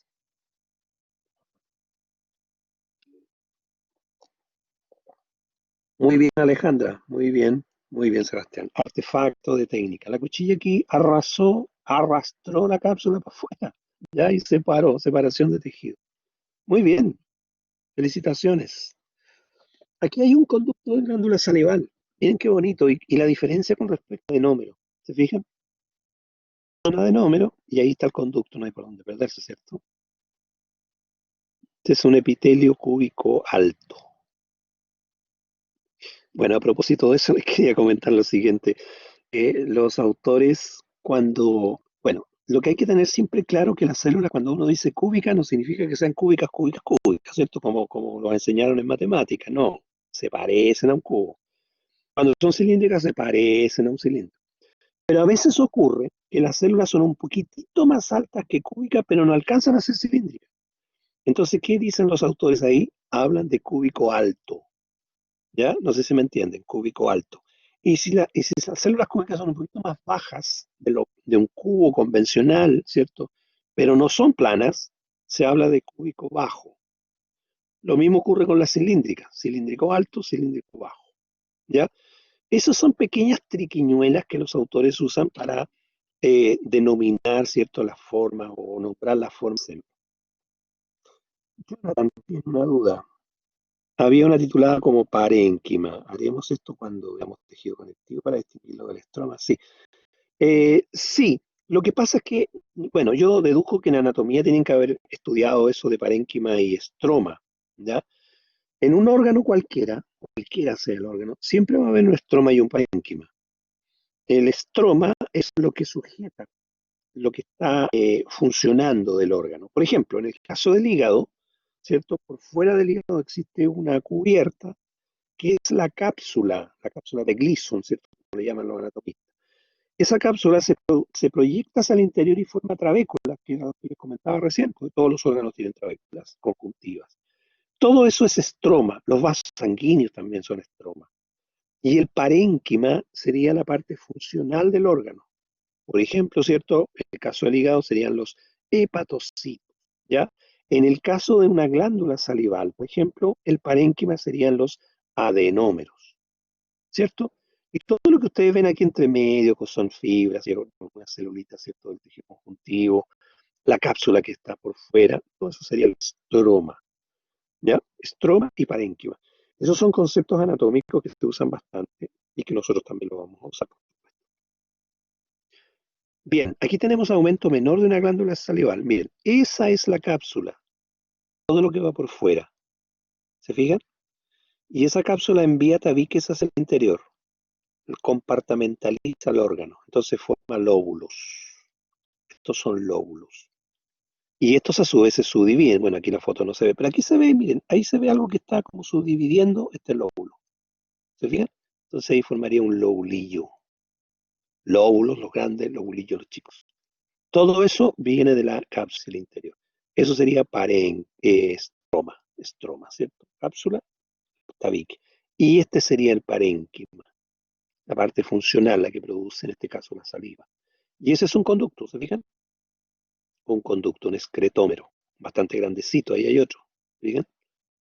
Bastante grandecito. Y hay otros más chiquititos, ahí se fijan, menores. Sí, Carla, el tabique siempre es tejido. Sí, es tejido conectivo. Nosotros vamos a llegar a un acuerdo en eso, ¿cierto? En general, eh, yo prefiero hablar de tejido conjuntivo, ¿no? Específicamente. Ya lo vamos a clarificar esa parte. Bueno, aquí tenemos una glándula sebácea, ¿no se fijan? Muy bonita. Tiene dos tipos de células, ¿ah? Las células grandototas, que son estas, ¿se fijan? Y las células que están aquí, en la orilla, casi por fuera, ahí. Son células más aplanadas y más puras. Se llaman células basales, ¿ya? Estas células se dividen constantemente, porque acuérdense que tienen secreción holocrina. Entonces hay que ir reponiendo las células que se van desgastando. Y eso se logra con la mitosis de estas células. ¿Ya? Todo tiene su explicación.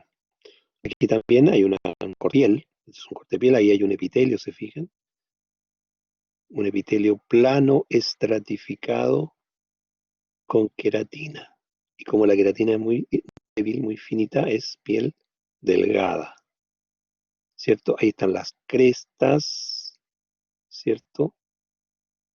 Esta es una cresta grande, la cresta epidérmica, y las papilas dérmicas. Estamos repasando, lo que vimos la semana pasada.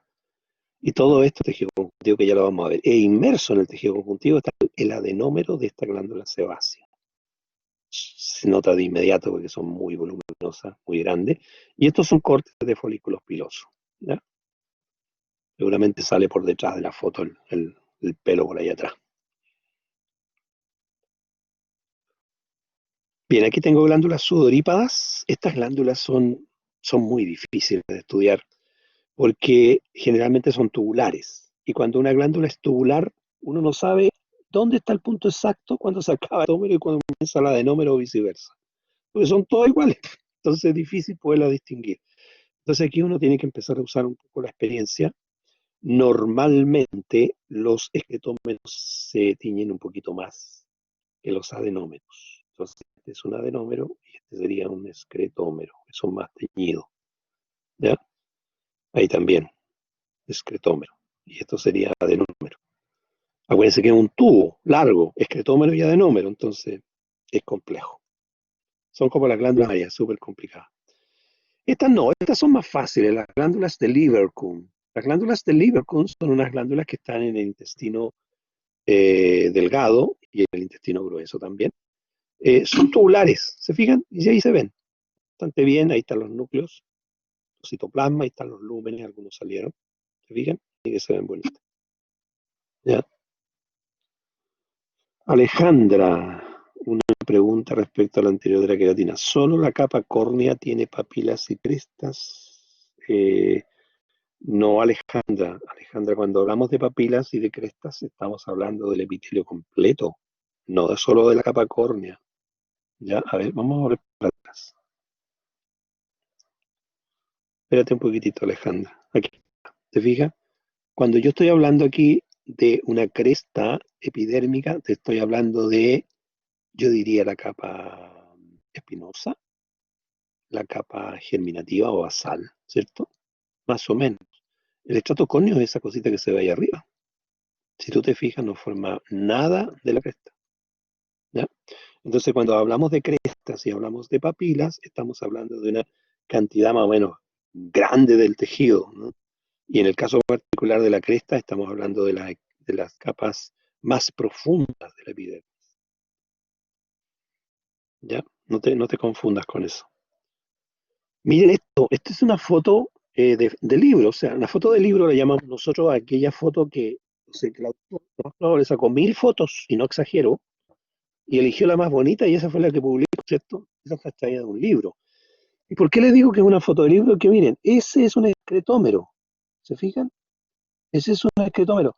Que habría sido maravilloso que el lumen hubiese continuado para allá, pero justo el lumen se dobló hacia atrás seguramente, o hacia adelante, no sé, y salió por allá. ¿Se fijan? O sea, no iba recto aquí el corte. Pero es precioso el escritómetro, porque se ve entero. ¿Se fijan? O casi entero. Faltó la punta, digamos. ¿Ya? Ahí hay una cresta, Alejandra, mira. Esa es una cresta. ¿Ya? Y esa es una papila. Una, y esta también es papila. Y esto de aquí son los adenómeros. ¿Ya? Este es esófago, ¿ah? Por eso que el epitelio es plano estratificado sin queratina. ¿Ya? Ya, esto es para reforzar los conceptos de lóbulos, lobulillos, etcétera. Esta es una glándula, ¿se fijan? Una glándula. Ahí está el excretómero principal. También se habla de ducto, ¿ah? En algunos libros. Es el ducto principal que se va ramificando, se fijan, va formando. Y aquí afuera, que no está dibujado, estaría la cápsula. Todo este contorno estaría la cápsula, tejido conjuntivo que se mete hacia el interior por los tabiques. Y va compartamentalizando la glándula. Ahora estoy hablando de glándula, ustedes se fijan, ¿verdad? Entonces ahí estamos hablando de un lóbulo. Acá otro lóbulo, acá otro lóbulo y acá otro lóbulo. Pero fíjense ustedes que dentro del lóbulo también el tejido se comienza a meter, el tejido conjuntivo, y a separar, y va formando entonces bulillos. ¿Se fijan? Lobulillos. Entonces tengo lóbulos, lobulillos, tejido conjuntivo entre medio, tejido conjuntivo de relleno, y por fuera la cápsula. Y esas pelotitas chiquititas que hay ahí son los adenómeros, ¿ya? Los adenómeros. Entonces ustedes comprenderán que aquí los autores la gozan, ¿cierto? Poniendo nombres: ducto principal, conducto lobar, ¿cierto? O interlobulillar, extralobulillar, intralobulillar, etc. ¿Mm? Eso va a depender del lugar, ¿cierto? Donde esté ubicado cada conducto. Y este es el esqueleta que delante les dije lo vamos a ver más grande. Aquí se ve muy grande, ¿cierto? Se ve muy bonito. Ahí está el conducto mayor, que generalmente tiene un epitelio estratificado, no siempre, algunas veces. Tiene varias capitas, se fijan.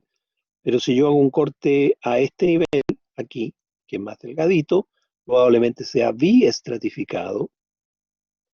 Y si hago un corte más chiquitito por aquí, probablemente tenga una sola capa de células cilíndricas. Y si lo corto por aquí, lo más probable es que tenga una sola capa de células cúbicas, ¿verdad? Todo va a depender del espesor que tenga el excretómero. Pero esto es lo mismo que un racimo de uvas, ¿se fijan? Donde las juguitas serían los adenómeros. Y todo esto que está por fuera sería tejido conjuntivo para formar el órgano glándula. Ya. Cerramos entonces el epitelio exocrino, epitelio glandular exocrino, y hablamos ahora dos palabritas con respecto al tejido epitelial glandular endocrino. ¿Qué les había dicho yo del endocrino? Que aquí no tenemos porción conductora. Por lo tanto, aquí las células adenoméricas están solitas. ¿Cierto? La única manera de poder drenar su secreción es a través de la sangre o a través de la linfa, que es otro líquido que tenemos en nuestro organismo, o la otra opción, ¿cierto?, es que algunas de ellas liberan su secreción hacia el líquido tisular, que ya vamos a hablar de eso extenso en la próxima clase. Bueno, eh, entonces la pregunta que nacería acá, al tener ese concepto claro, es ¿y cómo se organizan estas células endocrinas en este tipo de glándulas? Bueno, se organizan de tres maneras, o al menos a grosso modo. El primero se llama disposición trabecular. ¿Qué significa eso? Significa que estas células se ordenan igual que si fuesen columnas, o sea, una arriba de la otra, forman pilares.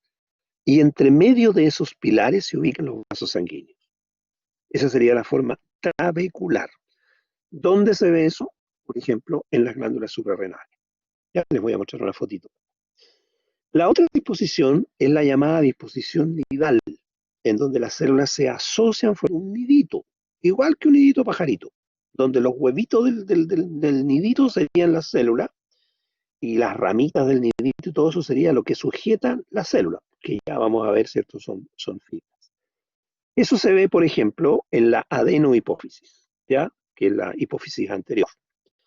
Y la tercera disposición se llama disposición folicular. Aquí, ¿cierto? Forman las células adipocas un folículo. ¿Y qué es un folículo? Un folículo es una estructura esférica, u ovoide también puede ser, que tiene un límite y en su interior tiene un espacio. Eso es un folículo. Por ejemplo, una pelota de fútbol puede ser un folículo, ¿cierto? Porque tiene los cascos por fuera y por dentro tiene un espacio donde se llena de aire. Eso es un folículo, por definición. En este caso, obviamente, estamos hablando de un folículo de nuestro organismo, de nuestro cuerpo. Entonces veamos, la disposición trabecular, yo les decía que se ve en la glándula suprarrenal. Aquí tengo un trozo de la glándula suprarrenal. Oh, esto es un pedacito. Ahí tengo la región de la corteza, seguramente les comentaron algo en anatomía, y la región medular de la glándula suprarrenal.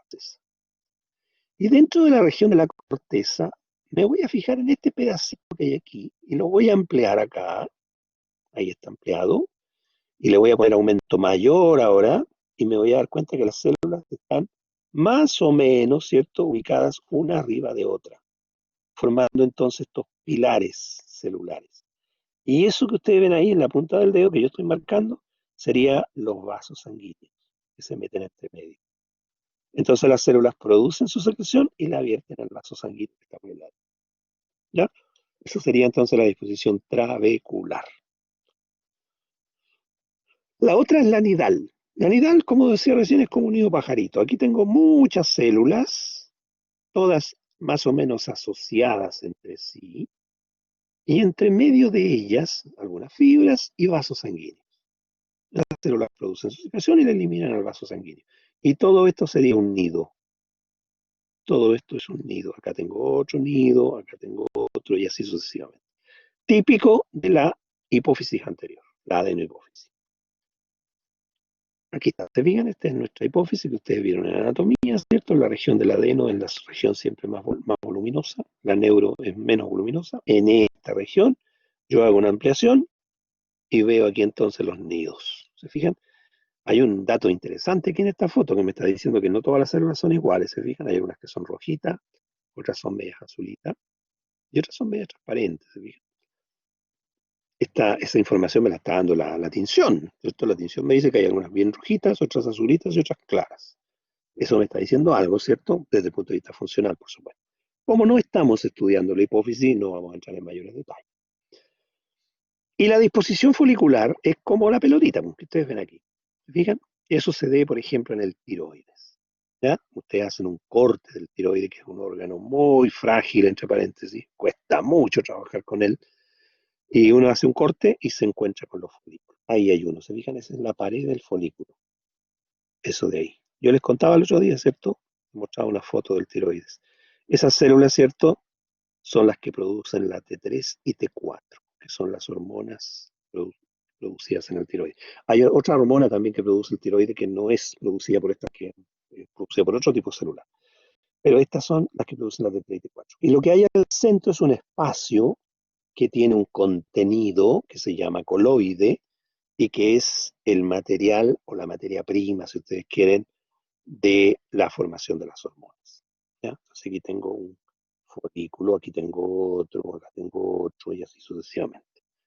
Ya, ese es típico del tiroides. Solamente decime, aquí hay una foto muy bonita, ¿se fijan? Ahí se ven las células con sus núcleos redonditos, típico de un epitelio cúbico, ¿cierto? Entonces aquí más de alguno de ustedes me va a preguntar y me va a decir, profe, pero si esto lo clasifica usted en los epitelios de revestimiento y ahora me está diciendo que son glandulares, ¿cierto? Bueno, no hay ningún misterio en esto, chicos. Las clasificaciones, recuerden, las hace el hombre, uno, ¿cierto? Y por supuesto que están sujetas a un montón de controversias. Lo que no debemos, ¿cierto?, olvidarnos nunca que estamos estudiando el cuerpo humano, que el cuerpo humano es una entidad dinámica y que, claro, desde el punto de vista de la clasificación de revestimiento, este es un epitelio simple cúbico, ¿cierto? No hay cabe duda. Pero desde el punto de vista de los epitelios glandulares, es un epitelio glandular, ¿cierto?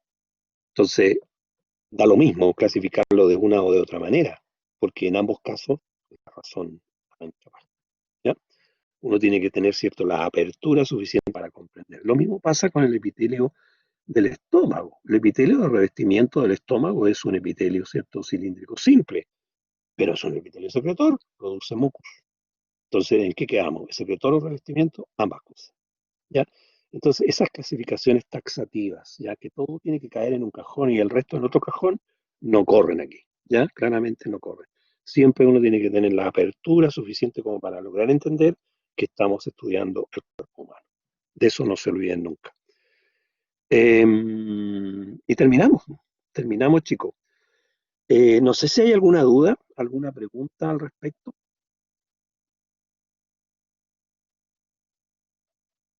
En las que tienen forma de nido, ¿qué es lo que está en el centro? Volvamos hacia atrás.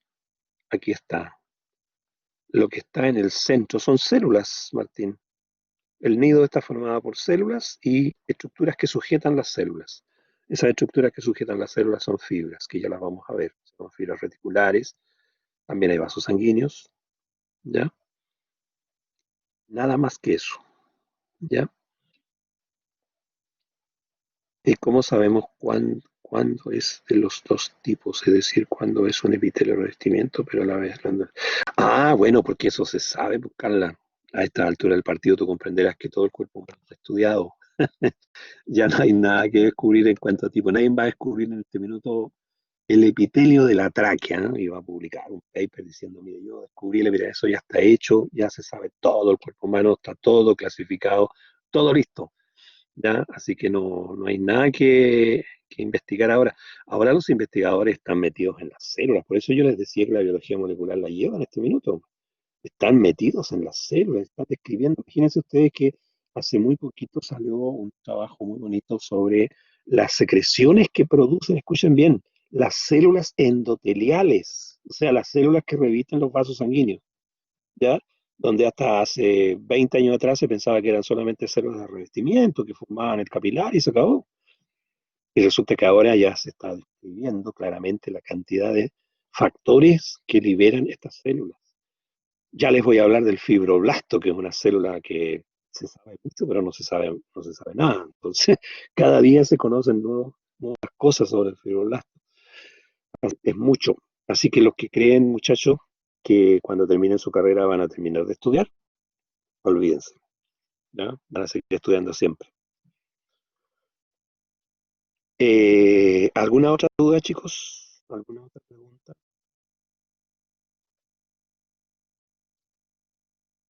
¿Todo claro? ¿Sí? Todo claro, qué bueno, Antonieta. Perfecto. Vayan revisando, chicos, sus apuntes. No dejen la materia para después. Vayan con calmita. Solamente 2 minutos para introducirnos en el tema de los tejidos conectivos, porque quiero dejar súper claro una cosita en esta clase antes de cerrarla. Nosotros vamos a acordar como consenso entre nosotros para entendernos y no entrar en la discusión bizantina que realizan los autores, que el tejido conectivo va a ser para nosotros el nombre genérico de estos tejidos, ¿ya?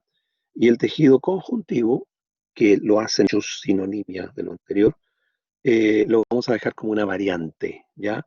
Esto por efecto de evaluaciones, ¿ya? Para que no nos perdamos. Acuérdense siempre que el tejido epitelial que acabamos de terminar de estudiar está siempre asociado a un tejido conectivo, y particularmente el tejido conjuntivo, ¿ya? Un buen ejemplo es la piel que ustedes ven aquí, ¿cierto? El epitelio y la dermis. Epitelio, ¿cierto? Plano estratificado con queratina y acá, ¿cierto? La dermis, tejido conjuntivo. Eso me gustaría que quedara súper claro. Ahora, ¿por qué se llama tejido conectivo? Ustedes la palabra conectividad la usan mucho, ¿cierto? Está muy de moda.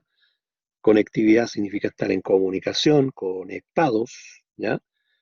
Es un tejido entonces que en términos generales sirve como armazón estructural de nuestros órganos. Y les hablaba las glándulas, por ejemplo, como el estroma, ¿cierto? La cápsula que rodea la glándula forma, perdón, le da la forma a la glándula y además se entrevera hacia el interior, se mete formando los tabiques. Eso es darle armazón estructural a los órganos, ¿ya? Eso es importante. Y de hecho también nos da la forma a nuestro cuerpo. Ahora, la gran diferencia con el tejido epitelial, la gran diferencia es que aquí nosotros vamos a encontrar un tejido que tiene muchas células, muchos tipos celulares. En el epitelio nosotros encontrábamos células secretoras, ¿cierto? Células que revisten, muchas eran planas, otras cúbicas, otras cilíndricas. Acá no, acá vamos a tener tipos celulares distintos. Y este esquemita que ustedes tienen aquí, ¿cierto? Es el esquema clásico cuando uno empieza a estudiar tejido conectivo. Varios tipos celulares. Yo no les puse nombre todavía porque ya los vamos a empezar a ver, pero imagínense una célula tipo A que tiene sus propias características, otra B que tiene otras características, la C que tiene otras características y sucesivamente. Ahora, otra diferencia es que estas células están separadas entre sí. Y no esa separación que solamente se podía ver al microscopio electrónico, la ultraestructura, ¿cierto?, en el tejido epitelial, sino que aquí la separación se ve al microscopio óptico claramente. Y esa separación está con un componente, hay una sustancia ahí, que se llama sustancia intercelular, que normalmente nosotros la llamamos MEC, matriz extracelular. Usamos mal el sinónimo, la sigla, perdón, MEC. Ahora, esa sustancia tiene dos componentes, uno que tiene forma, que se llama componente fibrilar o componente forme, y generalmente esa forma es larga, larga, larga, larga, por eso es fibrilar, y un componente que no tiene forma, que le llamamos componente amorfo, donde está el agua, por ejemplo. El agua no tiene forma, ¿cierto? El agua adopta la forma del recipiente, pero no tiene forma per se, por eso es un componente amorfo. Entonces, no se olviden, en este tejido vamos a tener muchas células, muchas variantes de células, y esas células están separadas entre sí a través de la matriz extracelular. ¿Ya? Y aquí está escrito, se fijan, formado por diferentes tipos celulares, algunos que son producidos por el mismo tejido conectivo y otras porque son células que vienen de otros lados. ¿Ya? Y ahí vamos a entrar en las clasificaciones pues, en la siguiente clase. Y por supuesto, como ya dije, las células están separadas entre sí por la matriz extracelular. ¿Ya? Esas son las características. Sí, Daniela, es que más que una diferenciación, es una puesta en consenso entre nosotros para poder entendernos, particularmente cuando estemos explicando la información y cuando estemos en evaluación. ¿Ya? Yo les contaba en las clases pasadas que los autores, algunos, no todos, hacen sinónimos tejido conectivo y tejido conjuntivo. ¿Ya? Y bueno, yo no soy quien para decirles que confunden, ¿ya? Entonces, nosotros para poder entendernos y no nos perdamos, le vamos a llamar tejido conectivo al nombre genérico del tejido, que a su vez tiene variantes. Así como el tejido epitelial era el nombre genérico del tejido epitelial, pero tenía dos variantes, ¿se acuerdan? Del revestimiento y glandular.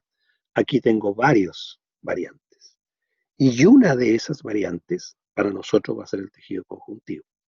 Ya, esa es una forma de entendernos para que no nos perdamos. ¿De acuerdo, Daniela? ¿Me queda más clarito?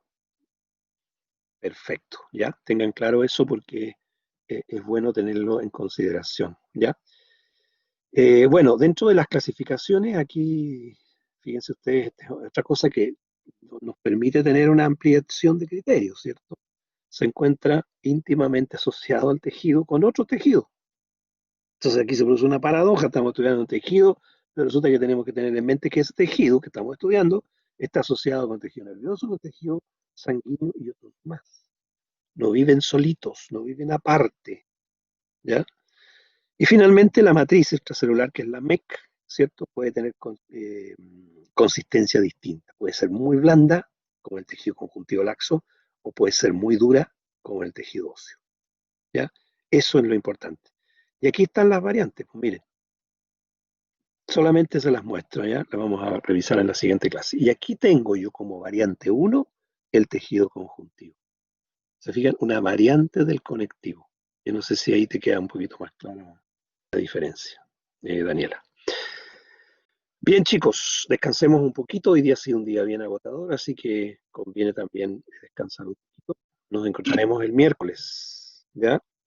¿Les parece? Bien. Que lo pasen bien, chicos, descansen y nos encontraremos en la siguiente. Cuídense. Chao, chao. Chao, chicos. Cuídense.